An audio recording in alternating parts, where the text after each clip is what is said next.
The police took Isaac out in a body bag. Mrs. Watson left with the body, still sobbing uncontrollably. I was told that I couldn't go into my apartment until they were completely done with the crime scene. No, they didn't know when that would be. They suggested a hotel room, which I laughed at. I asked if I could grab a blanket and pillow from my room so I could sleep in my car. They reluctantly brought it to me, and I gagged when I grabbed them. They smelled like death. Hernandez offered to get me a motel room or let me stay at his place, or even begged me to call a friend and stay with them. I refused all three. I walked to my car and ignored Hernandez. I was still too mad about everything and devastated that Clark had left. Besides, we couldn't do surveillance on the car while I slept in it. I marched all the way to my car and slammed the door hard. I decided I didn't feel safe parking near my house to sleep, so I went to a Walmart parking lot for the night. It was as if fate had finally begun to root for me. I was walking towards the Walmart entrance from the parking lot to buy some food. When I was only a few cars away, an armored truck pulled up. The ones that carry money over to the bank, you know what I mean? And who do you think stepped out of the truck? David fucking King. I darted to my left and got behind a car, using the back tinted windows to observe. He was laughing with his partner, who got out of the passenger side. I was too far away to hear what they were saying, but I definitely didn't recognize the partner as anyone I knew. It was obviously paranoia, but I wondered if he could be the one who had made Katie speak into the phone. The two of them walked into Walmart, and I took note of the company that owned the truck. And then I had an idea. My first real idea on how I could fight back now that I knew where David was right this second. I sprinted back to my car. A little while later, I pulled up to Mrs. K's house. I got out and looked around, making sure David hadn't somehow beaten me here or followed me. I had to hurry. Who knew how much longer his shift would last? I knocked on the door and Mrs. K opened it. "Hello, Xander," she said cheerfully. "Hi, Mrs. K. Can I come in?" 5 minutes later, I was rifling through David's room. Had to hurry. Had to find something useful and fast. I told Mrs. K that years ago I had let David borrow a video game and just now remembered and wanted to pick it up. She had happily let me go into his room and look for them. I had booted up his ancient laptop, but it was taking forever to load. Why the hell hadn't he bought a new laptop with all the money he stole? That would have made good evidence. I glanced at every paper I saw, hoping for something. Written plans, a checklist, a receipt, anything. Every paper I found was normal from what I could see. His room was a disaster, which worked in my favor. He may have dropped something incriminating and not known about it. I stuffed every flash drive I could find into my pockets as I went. He had 4 of them laying around. They might have incriminating evidence on them. The laptop finally booted, and I instantly tried to log in. No luck, password protected. I should have known, considering how tech-savvy he'd been in hacking my accounts. In fact, all the incriminating data was probably on the laptop. He wouldn't bother printing anything out. That gave me an idea. I picked up the laptop and flipped it over. A toolbox laid under the table, and I snatched a screwdriver from it. Using the screwdriver, I went to work disassembling the laptop. When I finished, I held his hard drive up in my hand. "I will ruin you, David King," I whispered. As I reassembled the laptop, something caught my eye under the bed, a box. Furrowing my eyebrows, I pulled it towards me. It was a shoebox with dust covering the top. A few spots were less dusty where someone had handled the lid. I opened it slowly and peered inside. It contained a 1/4-inch thick stack of pages all bound together by a binder clip.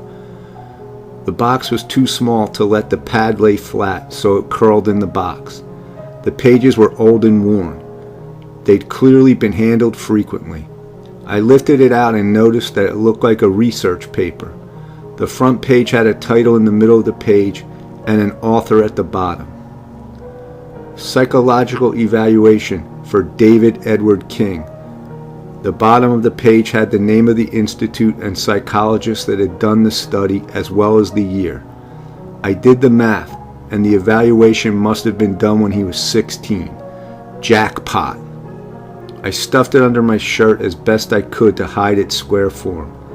The laptop was set back in its place as if it never moved. David would know something was wrong eventually, but not until he booted it up. I gave a last look around and wondered if there was anything else I should do.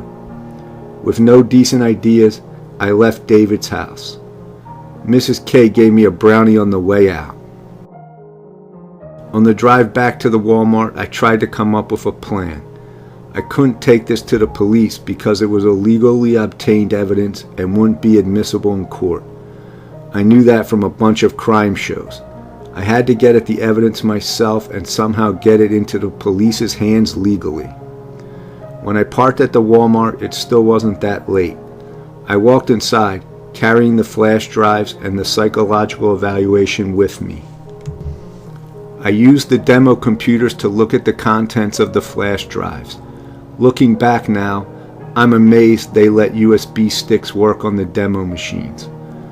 The first flash drive had old high school papers on it, nothing useful there. The second and third drives were bootable drives that could boot Linux. I don't expect everyone to understand what that means, but it's not important. It was on the fourth flash drive that I had my first breakthrough of evidence. It contained a single text file that had been edited the day before. As I read through it, I realized that it was a conversation. With my current understanding, the flash drive was how David and his kidnapping partner had been communicating. David would write a message and hide the flash drive in a predetermined place.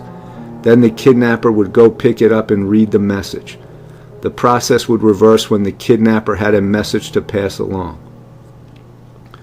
A lot of you will probably say, why wouldn't they just use encrypted emails? That's so much faster and safer. If they had used any kind of network to communicate, some internet service provider or some cell phone provider like Comcast would have a log entry of the messages being exchanged, even if the data was encrypted. Encrypted data is never 100% secure. If you dedicate enough processing power, you can crack any encryption. It may take thousands of years in some cases, but it could still be cracked. With our current advances in computing power, that could change to be even faster. David and his partner had reduced their risk of being caught by limiting who had access to the information. If you send an email to me via Reddit, I'm not the only one that gets the message. It passes through several servers and routers who all make a note that a message passed through at a specific time. It leaves a trail. Unless you can erase the logs of those servers, you leave a trail no matter how you send your data. There was certainly a risk that someone could find the flash drive, plug it in, and find all this data like I had, but that could be reduced by choosing decent hiding places. If you plan to pass messages this way, don't leave the flash drive lying around in your room. Especially don't leave it unencrypted. I still don't know why it wasn't encrypted. The text file would have a line, then skip a line, and add another where the next response was. I don't have the flash drive or a copy of the conversation anymore, so I'll have to paraphrase it as accurately as I can remember. Payment received. Yes. Last half of payment comes when this is all over. How long? Depends on him. Good. No suspicion. A quiet grab. Was she harmed? She fought. A couple bruises. Otherwise fine. There were some extra lines in between, marking the start of a new conversation. Any new information? A kidnapping report has been filed with the police. Change locations every 2 days as previously discussed. Are you well supplied? We have enough in the truck to keep moving and stay operational. Good. With any luck, this will be over soon once he makes an irreversible mistake. I shuddered as I closed the text file. That was damning evidence. I checked who the owner of the file was. It was blank. Well, that would have been too easy. I Googled the kind of cable I would need to hook the hard drive up to a computer and bought a SATA to USB cable. I was thankful that the demo computers were in an aisle out of the view of employees in the tech center. To people who don't know technology, I'm convinced I look like a hacker. Let me give you another lesson on technology, since I seem to be giving so many in this series.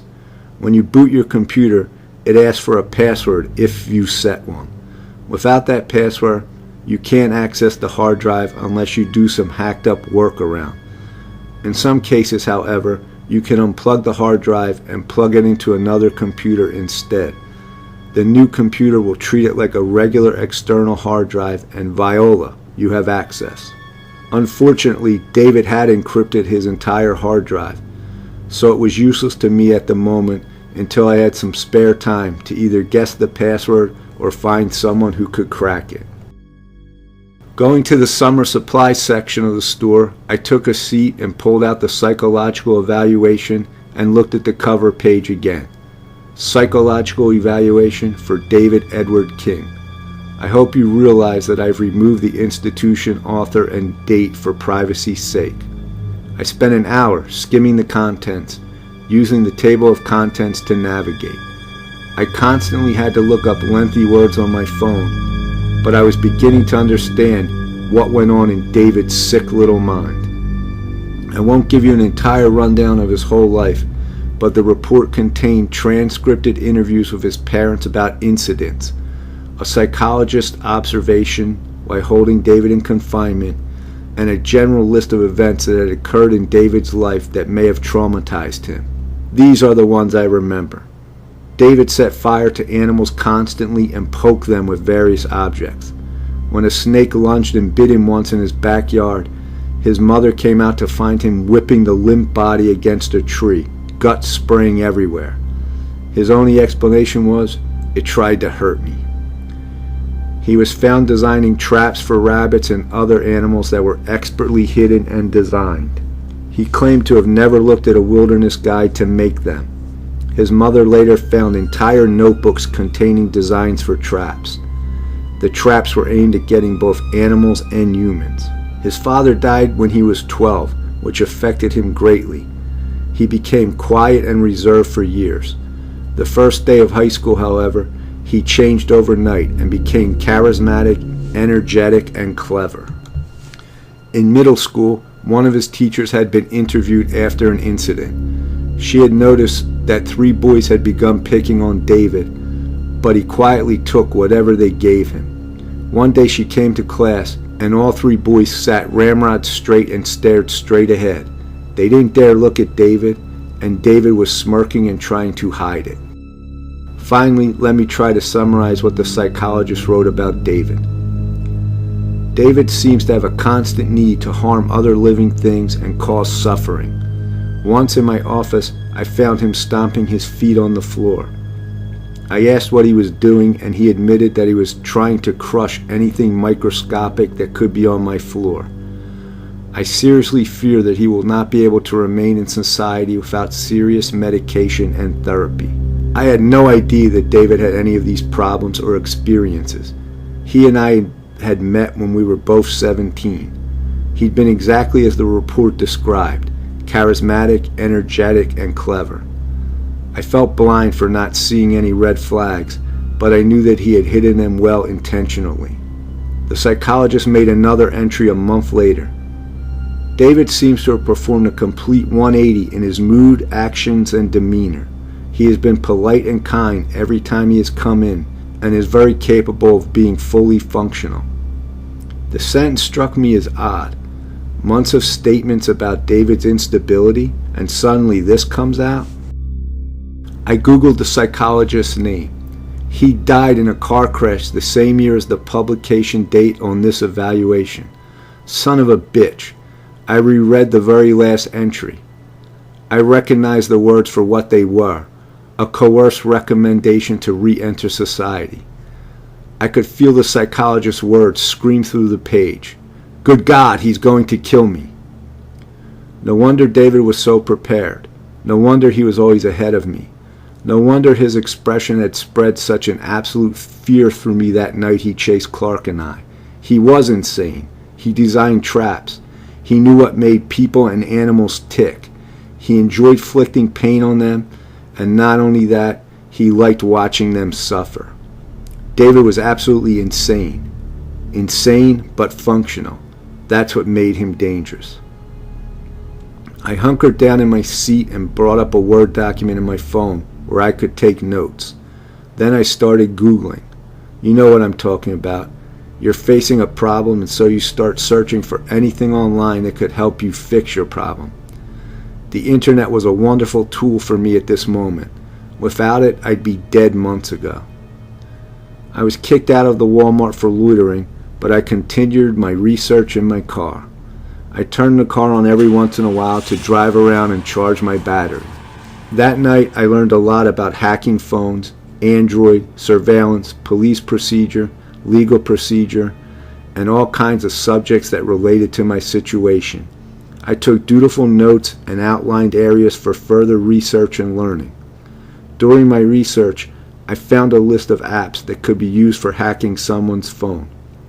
I checked my installed applications, and can you guess what I found buried in my phone? One of those apps. David fucking King had been eavesdropping and tracking me through my phone. Instead of deleting the app, however, I kept it. It could be useful in the future. I also researched the company David apparently worked for. It was a large company that served several states, providing both long and short distance transport of valuable goods. This was good information. If his job was to handle valuable goods, then it could be an easy way to get him fired or even charged as some of it disappeared from his truck. During all hours of the night, Hernandez would call me. So would Katie's mom. I ignored them both. That was a big mistake, I'd later learn. When the sun rose, I didn't feel tired. I felt empowered. Finally, I knew more about my situation and enough to be useful. I knew how to get those hard drives to the police legally, but I'd need Clark and Hernandez's help. I never got to use that plan, though. Reality caught up with me. David moved too quickly. I was driving to my apartment to see if I could brush my teeth and at least take a shower before work that day when my phone buzzed. It was Hernandez. I answered it reluctantly, prepared to get an earful for ignoring him all night. "Xander, where are you?" he asked. "Driving to my apartment," I replied. "You need to come down to the police station," he said slowly. "Right away." "Why, what's up?" I asked. "It's bad," he said with a cringe. Confused, I hung up and turned right, heading towards the police station. I walked into the police station lobby to find Hernandez waiting for me. "Did Isaac's body turn up anything?" I asked, looking at his worried expression. "They're still analyzing it," he said. Then he took a deep breath. "Some new development has come up." I gave him a questioning look and then felt a cold metal click around my right wrist. I reacted, but the two cops who had flanked me pulled my arms together. The metal clicked around my other wrist, handcuffing me. "What the hell?" I shouted. The policemen each gripped one of my arms. "Xander, I know you're upset about everything that's going on," Hernandez said quietly, "but what you did went way too far. What the fuck are you talking about?" Hernandez held up a bag containing a phone. He used the touch screen through the bag and navigated to the phone's voicemail. The voicemail was jolty and sounded like whoever had the phone was running. Wind struck the mic, making it hard to hear in places, but the voice was unmistakable. It was mine. "Fuck you, jackass. You ruined my credit, stole my money, hacked my accounts, and stole my shit. I'm going to kill you. You think I need motivation to hurt you? I'm going to kill you, you son of a bitch. You'll burn in hell. You'll burn." My heart shuddered to a halt. I had said those things. I had literally said those things. The night David chased us and pinned me to the table, I'd said every word. The bastard had been recording the whole thing, and now had edited it into a threatening voicemail. David's King home burned down last night, Hernandez said slowly, watching me, gauging me. David and his mother were still inside. Firefighters found David alive and were able to pull him out, but his mother was already dead. That voicemail was sent to his phone from yours at around the time firefighters estimated the fire started.